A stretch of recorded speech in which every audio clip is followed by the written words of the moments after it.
What's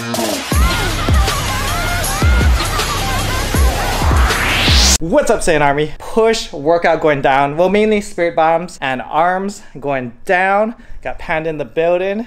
Panda, how you feeling? You get some sleep last night? Yeah, I feel like a champion. He yamched out on yesterday's workout, but it's okay. I was gonna die, man.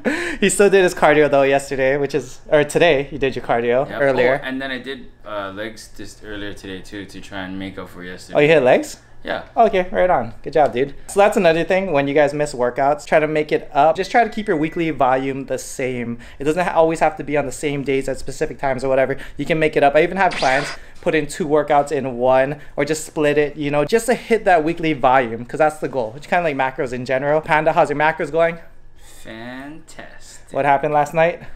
I slept, ate 3 bananas, and I came out weighing the same.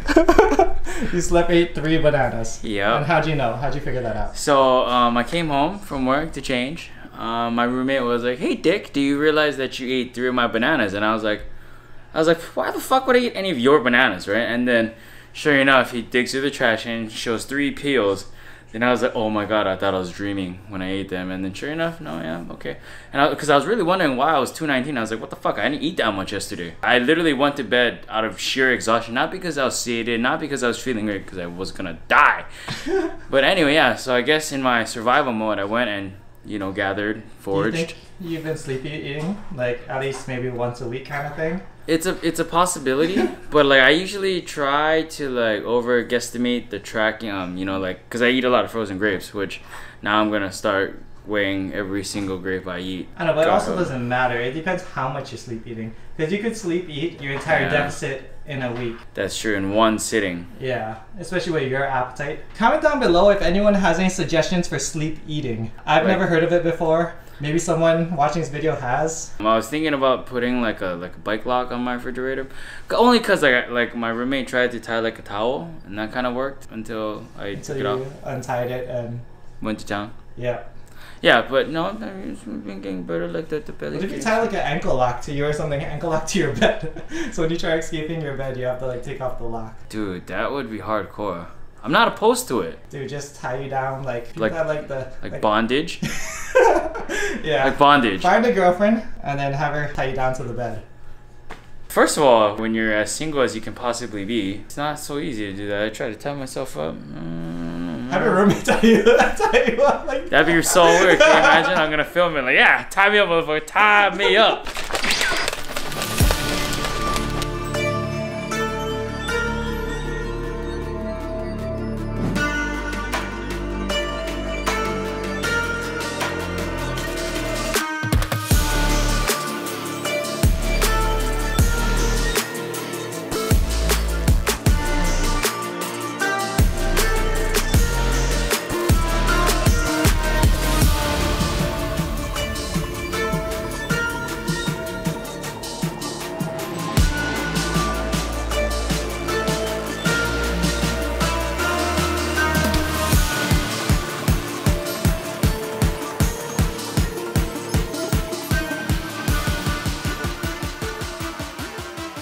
Alright, Panda, so people want to know your life-changing India story. So like a few years ago when I, you know, was a wee lad at 23-ish, I was working at a bar 6 days a week. I was drinking every night and just doing a lot of drugs actually. Smoking, just overall not giving my body the fuel it needs to, I guess, you know, thrive. One faithful night. Killing yourself. Yeah, essentially I was digging myself a grave. One faithful night, morning, whatever the fuck. I drank all night, most of the morning actually too. Went home at, I want to say like 9 in the morning, sat down on my bed. Just had like an epiphany. I was thinking like, yeah, fuck.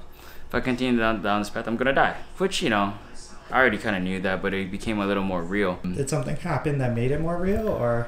No, I just looked at my life and I was like, holy fuck. Shit's not going well. I was making decent money bartending, but just not where I wanted to go in life. So I kind of broke down and I called my mom and was like, do you remember your friend that lives in India that we buy jewelry from? Because my mom's a jeweler, by the way. And then she's like, yeah. And then I was like, well, actually, the backstory, he invited me to stay with him earlier that year.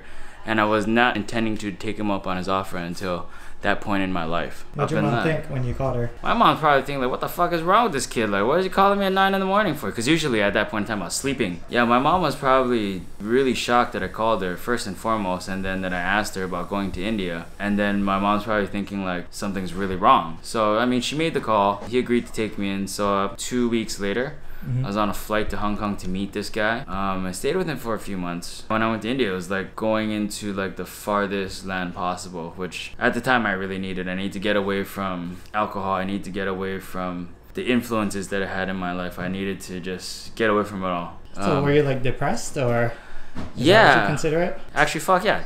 That's the exact word I would call it. I was depressed. I mean, I didn't know what I was doing. I was just literally killing myself, smoking, drinking, and just overall not taking care of myself. So you felt like if you went down that same road, I'd probably die. Yeah. Or I probably would end a horrible, horrible fate. So how was it in India?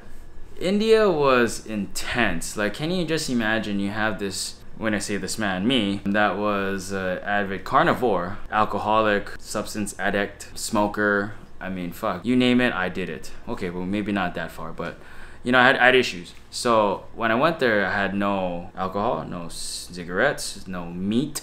Now that's a big one. No meat, no drugs. The first couple of weeks was rough. First of all, big language barrier. They would give me milk every morning. I'm lactose intolerant. Tried to tell them that, didn't work. Spent every morning on the toilet like clockwork, butthole pretty raw. Eventually they kind of got it, stopped giving me milk. But it didn't help dinner or lunch because they would pack me lava. For a guy that eats no spicy foods to eating like just pure molten lava. I mean, hurt going in, hurt coming out. There's definitely a lot of time to self-reflect. Yeah. How long were you in India for? 2 months. Originally, I was supposed to be there for 6 months, but I was only there for 2 because I had to get surgery on my ankle. I had osteochondritis dissecans from just being careless and always injuring my left ankle. What I found up there was just realizing that I didn't want to die early. That was actually a very, very big thing. Because prior to this, I was thinking I'm just going to party it up. I'm going to die young. You know, might as well have a fun, fast life, right? Yeah. Live fast, die young. Yeah, that's what I was thinking, right? So, I mean, things kind of fell into perspective. Came back in. Hopefully, I'm a better person. Well, you're still here. Yeah, still here. And you're inspiring people now. Do you have any advice for anyone that's going through like maybe depression or finding themselves or substance abuse, anything? If you're having issues with substance abuse or depression, I mean, think about your situation. Take yourself out of the situation. And maybe even if it's just for a small period of time, get away. Think about it. Give yourself time to reflect upon yourself, meditate. And there's so many things that you could do. My best advice is to just disconnect yourself with whatever situation you think is bringing you down. And then just that small amount of time, the separation will give you time to think about what you can and cannot do to handle the situation. Yeah. That was like a real moment for me. I actually really didn't think I was gonna live to 30. Yeah. Like, real talk, I didn't plan this far. But I'm here, so I'm fucked. Alright, let's finish up this workout. Yeah.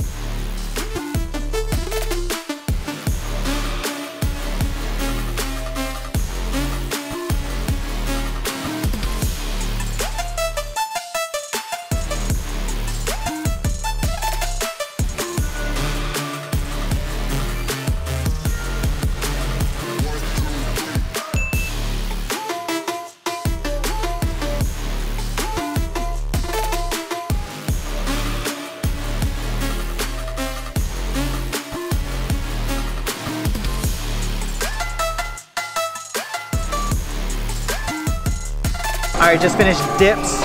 We did 4 sets, 10 reps on the machine dips. Now doing hammer curls, just 4 sets, 10 reps. These are heavy ones. Then afterwards is just gonna be supersetting bis and tris to finish up the arm workout.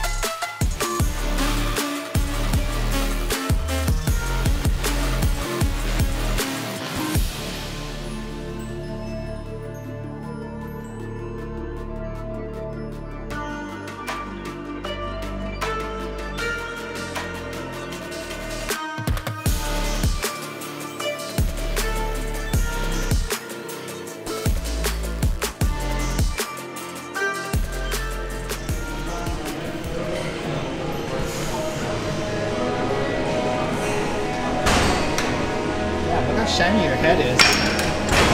Healing balm. Healing balm. Yeah, that's 15. put healing balm on, so it like has a nice little glisten. What? It's like aftershave on your head. Yeah.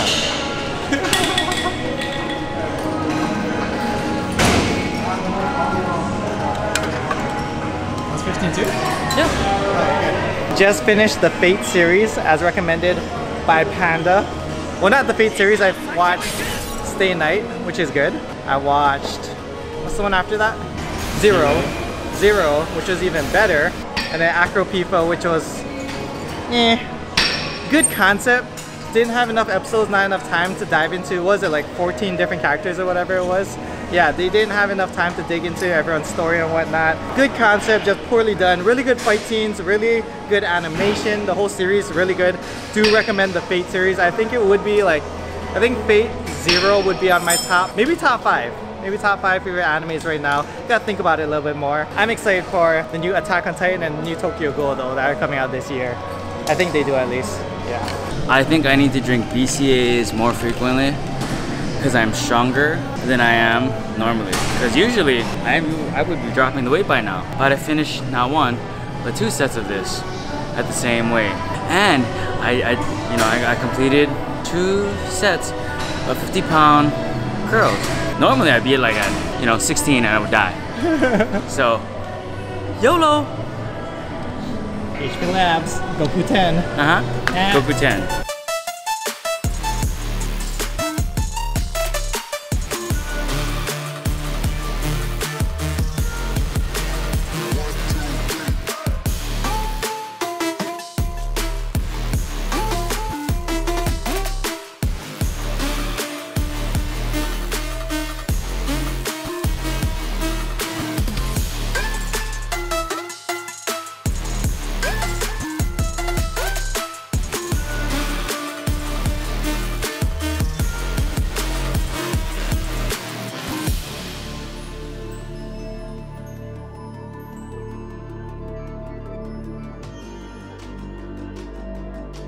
PCZ!